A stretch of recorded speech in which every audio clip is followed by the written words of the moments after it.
Susan, did you know hotel sales is no longer just sales? Agentic search is quickly changing the landscape. Planners are using AI to shortlist instantly.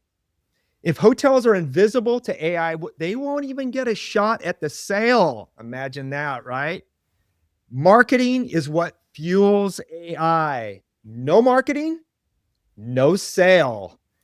And I have my partner, Susan Tucker, here from Lure Agency to discuss a little bit more about this. So, welcome back to co host the show again. Welcome to the InSync show, Susan Tucker.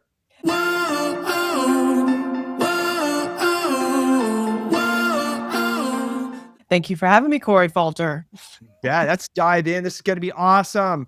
So, by the way, what is all the buzz about Agentic Search? What is it? And how is it changing the way planners and buyers discover hotels and venues? This is a great question, super top of mind. We all need to learn more about it so that we can all adjust to it. So basically, agentic search is when AI tools like ChatGPT, Gemini, I think Copilot, Microsoft Copilot, I haven't tried that one, but they act like a personal buyer's assistant. They act like my buyer's assistant all the time. They scan the entire digital landscape. They're going to shortlist the best options based on intent, context, credibility. For hotels, that means that your first sales conversation now happens before a human talks to you. And if your marketing doesn't feed the AI the right signals, then guess what? You won't even make the shortlist. That is a great breakdown. Yes, indeed. And to add a little bit more to that, these trust signals that we're talking about. And we love the acronym EAT: expertise, experience, trustworthiness, and authoritative. Uh, A mouthful? yeah, that's a mouthful. Yes, it is. And actually, we put together a quick illustration of really exactly what that means. In fact, I am going to quickly share my screen. Ooh, I really like this illustration we put together a while ago. The old way of showing the venue, the product, the meeting space, empty, lifeless, chairs in the corner. And then the new way, the people-centric way of selling. How are sellers using it to utilize the space to help solve their prospects' more challenging problems? And I think that really helps underscore the importance of these trust signals, right? Absolutely. Okay. All right, Cory, let me ask you a question. Uh-oh. Why is it critical for hospitality sales teams to understand and collaborate with marketing in this new search era? That is a fantastic question, because this is what's going to be really foreign to a lot of hotel sales and marketing teams, because traditionally they've been very siloed. Marketing's been on this side of the hotel, sales has been on that side of the hotel.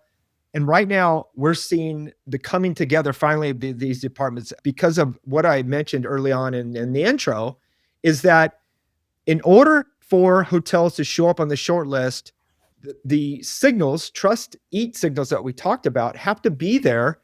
This content needs to be created, and it has to be online. We're talking about signals of FAQs and PR releases and some other things that are building these trust signals. And those are traditionally going to be built by your marketing department. So your marketing is now going to be doing the heavy lifting, what some say is up to 80% of the sales process, because if planners are online, they're doing their own prompting to shortlist, that information has to come from somewhere. That content is developed by marketing. It's created in an output from AI. And if marketing is not involved, content's not created. And if content's not created, your hotel's not going to be found. It's literally invisible. Yeah. And to add to that, and I know this is going to come as a little bit of a shock because we're all about relationships and revenue, but in this day and age, sales isn't just about relationships. It's going to be as much about relevance. So AI is not going to magically know if you're a perfect fit unless marketing creates like this digital proof, case studies, FAQs, video reviews, team bios, So sales and marketing have to work as one so that those proof points are baked into the places where AI is looking. Otherwise, you're invisible where it matters the most. So it all works together in a very delicious pie. Yes, yes. And an additional element of our barrier we're seeing is we're no longer seeing outreach and traditional emails and calls being effective as they once were because I don't know about you, I don't want to be bothered about a cold sales pitch because now with ChatGPT, if I need something, I'm doing the sales myself. I'm asking the questions, I'm getting the answers, I'm doing all of that fact finding that traditionally sales used to do. I'm doing it myself. And when I feel comfortable enough, I then might reach out to sales, i.e., if I'm looking for a venue or even a new piece of technology. So the traditional outreach or prospecting is no longer effective because we've tuned it all out. And now I'm seeing just a flurry of spam hitting our inboxes, and it's become annoying. Definitely. It definitely has. Yes. We're going to address a different way of how we can do this. So, how can sales and marketing teams work closely together to ensure hotels show up, stand out, and make sure that they make the short list? Good question. So, step one, Hmm? align on your core sales stories, the real differentiators that planners actually care about, and turn that into AI friendly content. Step two, make sure that your high fives, Mm. like our high fives around here, are optimized for both humans and machines. We're talking about FAQs, team page, testimonials, a short form, and pricing. I know it's like the taboo topic, at least a price range. Those are the high fives. We want to just at least get those embedded. Step three, it's a good idea to have a monthly feedback loop where sales tells marketing what objections, what roadblocks, what wins are coming in so that marketing can create content to help overcome that before a planner even asks that problem. So you're getting this objection over and over again, create content around it. That's what I would recommend. You brought up a really good point. I don't think hotel salespeople really understand the value of the website now. In a nice glossy brochure, hey, we've got great pictures and check out the views, and we might have some pictures of delicious food on there. But I don't think they really understand the relevance of the 24/7 sales assistant. You just mentioned all those content touch points, being able to answer questions, walk them through a particular process. And I use the analogy of the website being a physical brick and mortar place where they physically walk through the lobby, which is the homepage, and they're going through different departments or asking questions. They may be warm greeted. We talked about the importance of having warm video on there, right? Traditionally, if you go to a hotel's website now, it's lifeless. There's not team pages. There's not a welcome video. We're missing those really critical elements that you get when you would walk onto a hotel and get that element of, wow, this feels like the right place. And I think because with our win strategy, we always step the critical first step is we starting with that W because you want to optimize every person that's going through the front doors of your lobby, your website. You want to wow them and make them not leave, make them have absolutely so much reassurance that they picked the right venue, so much low hanging fruit that's being left because a lot of hotel websites in particular have a boatload of traffic already.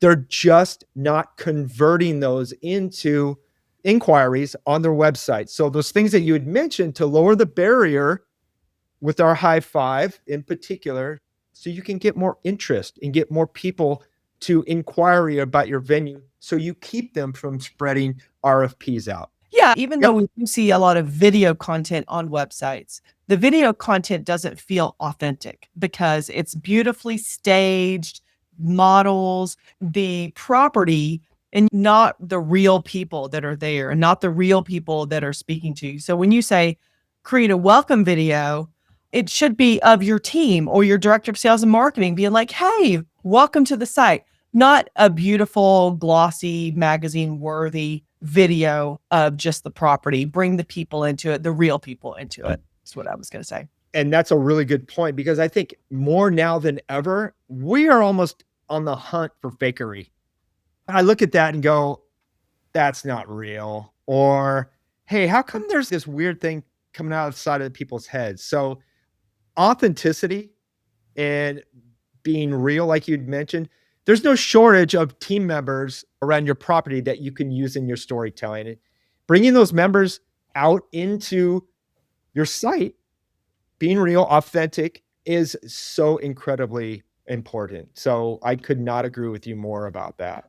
Yeah, I want to see who I'm going to be working with. I recently just got back from a property in California and had an amazing conversation with the sandwich artist here at the deli that was on property. And I'm like, he needs to be on video because he was so magnetic. Was he a picture perfect model to be an aspirational piece? No, they need to focus on the people that are making it different, making it how you can stand out from your competition. Yeah, to confirm that, on one of my interviews with Mandy Graziano for HPN, shout out to her, she specifically told me it's a shame that more hotels don't put their team up front and center. She looks for that. She looks for a trusted partner. She's saying that, and the AI's asking for it. So there's confirmation there that let's bring more of the humanity and human aspect and authenticity back into their online bricks and mortar, which is their website. For sure. We could talk about this all day. Absolutely. Let's go to that lightning round, Susan. Oh, lightning round. Don't we? Boom. A new aspect here. We need some theme music. We need like a foam lightning bolt. That's a. Just telling you need to put some theme music in here. It'll be like, Choo! Okay, sorry. Okay. All right. Are you ready? Yep. Okay. If a hotel ignores marketing in the era of agentic search, what happens? They will ultimately become invisible, because AI, one of the main goals is to dissolve intermediaries. Okay. All right. What is the most overlooked marketing asset that actually drives sales today? A well-prepared team page with video and real information, something of interest of the team that people will be working with. M dash, yes. Okay. In one word, what makes AI choose your hotel over a competitor? Trust. Shortest sentence yet. Period. No M dash. Yeah. Okay. What's the biggest myth sales leaders believe about marketing? Oh, that it's just pretty pictures, when in reality, it's the scaffolding that holds up the sales conversations. Oh, wow. That was very well thought through. And hospitality leaders, it's not an expense. That's my extra sentence there. There you go. Okay. All right. Are you ready? Yep. If you had $5,000 to split between sales and marketing right now, where would you put it and why? And that can be more than one sentence.